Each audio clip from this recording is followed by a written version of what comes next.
There's a workout so brutal, so effective, it made the Soviets dangerously strong. It's used by the Soviet special forces called Spetsnaz, and it's far from easy.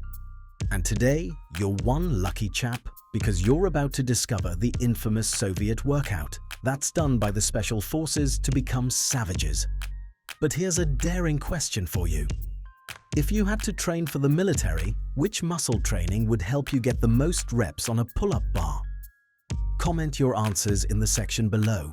And before we get into the fun details, let's see why this brutal Soviet workout is so effective.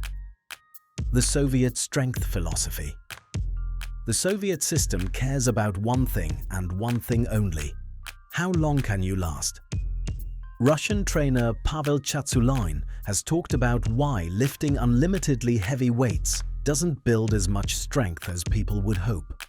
With these average weights, they're not so light, so you're going to respect them, but they're not so heavy that you have any question about performing lifting them correctly. Muscle that failed under constant stress was useless. Strength had to show up tired, hungry, and under pressure. That's why the Soviets' training looked chaotic, uncomfortable, and often ugly. Movements were repeated until form broke, then corrected under fatigue. You know, your typical training plan that people say, I'm going to add 5 pounds to my bench press today, and I'm going to do this every week, and then by Christmas I'll be the world champion. And it just doesn't work. So the rate of adaptation is such that your body just cannot do that. The Soviets built engines, not ornaments. As explained by Pavel in the video, the goal was never about becoming a superhuman that could lift every object in the world, but consistency in training. Even Soviet gyms looked all natural with many free weights and bodyweight movements.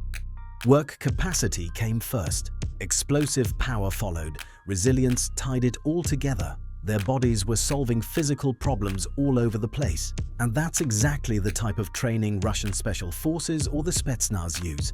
And the first exercise on the list follows that exact method. Crunches.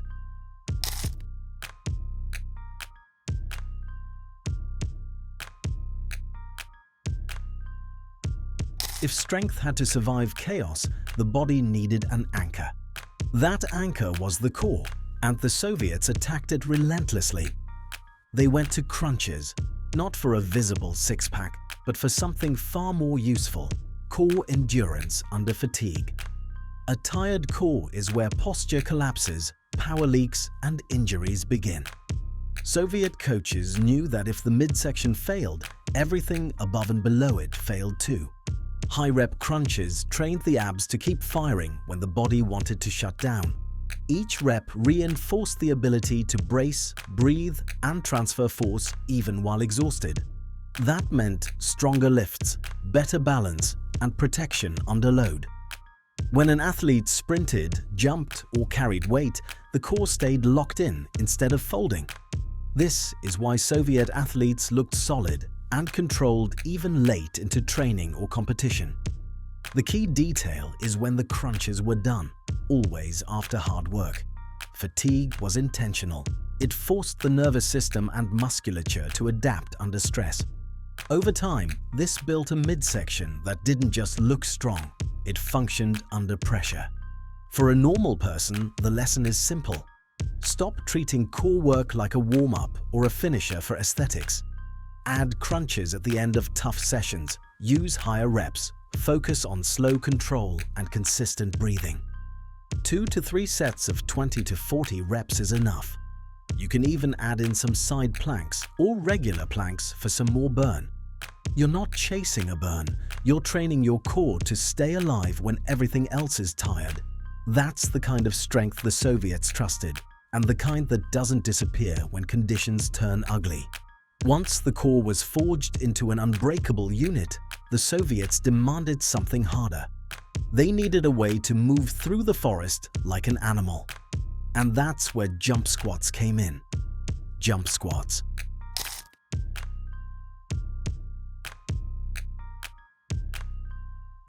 Strength without speed was considered incomplete, even dangerous, and that's why training the legs explosively was a part of the Spetsnaz training.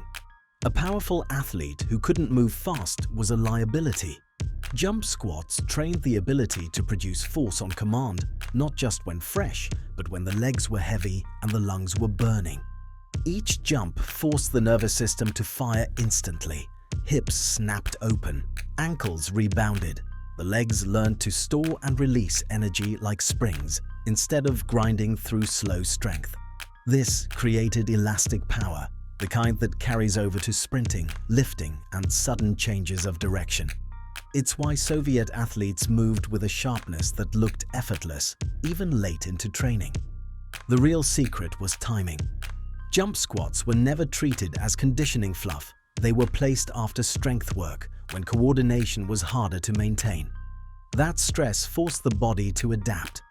Over time, athletes became explosive under fatigue, not just explosive in warm-up conditions. This is where dangerous power is built. For a normal person, the approach stays the same, just scaled. Use body weight or light dumbbells. Perform short sets of 5 to 10 jumps. Rest enough to keep intent high, but not enough to fully recover. Focus on violent drive through the floor and soft, controlled landings. You're not jumping for height.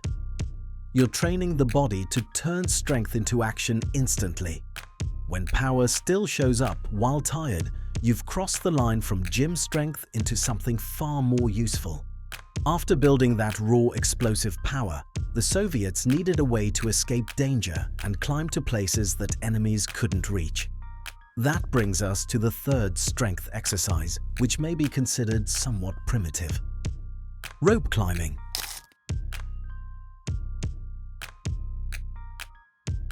Just body weight hanging from the hands and a single rule: climb or fall. With no foot support, the arms, lats, and grip were forced to work in perfect coordination. Every pull demanded control, not momentum.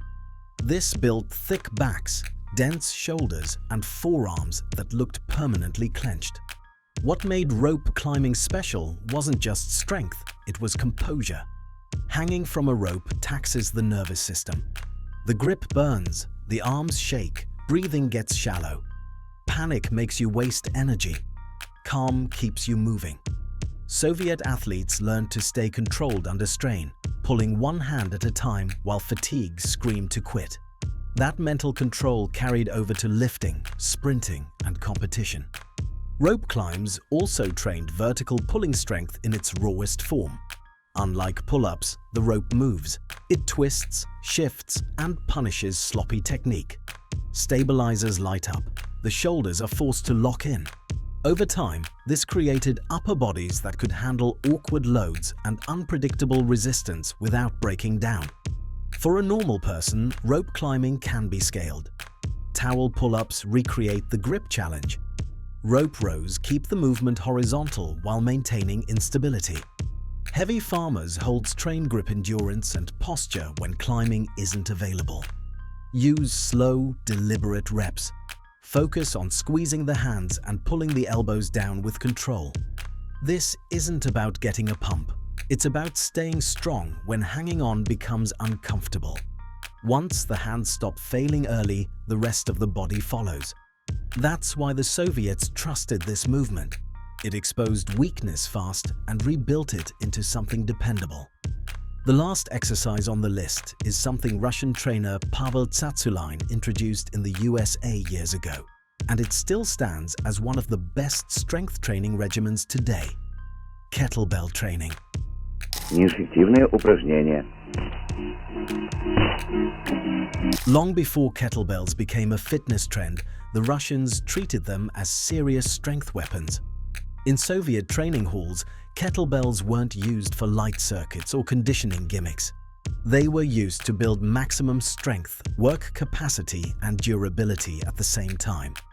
One tool: endless carryover. But Pavel has revealed one secret that would allow for much more strength gain than just using the kettlebell plainly.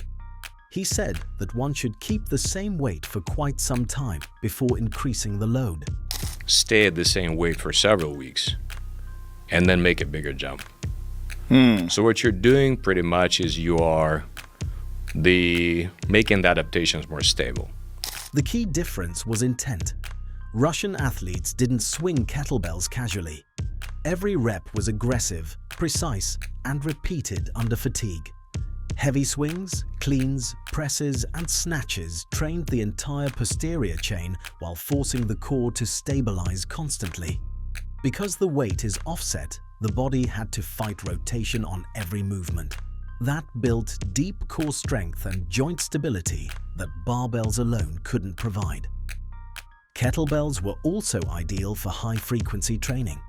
Soviet programs often used them daily, sometimes multiple times per day, because they didn't beat up the joints like maximal barbell work. This allowed athletes to accumulate massive volumes of quality work. Strength wasn't built in one heroic session. It was layered slowly through repetition and discipline. Another reason kettlebells were so effective was their carryover to real-world strength. The awkward shape forced athletes to control momentum, grip harder, and stay balanced. That translated directly to wrestling, combat sports, and manual labor. You couldn't fake a kettlebell lift. If your technique or focus slipped, the bell punished you instantly. Russian coaches also used kettlebells to test mental toughness.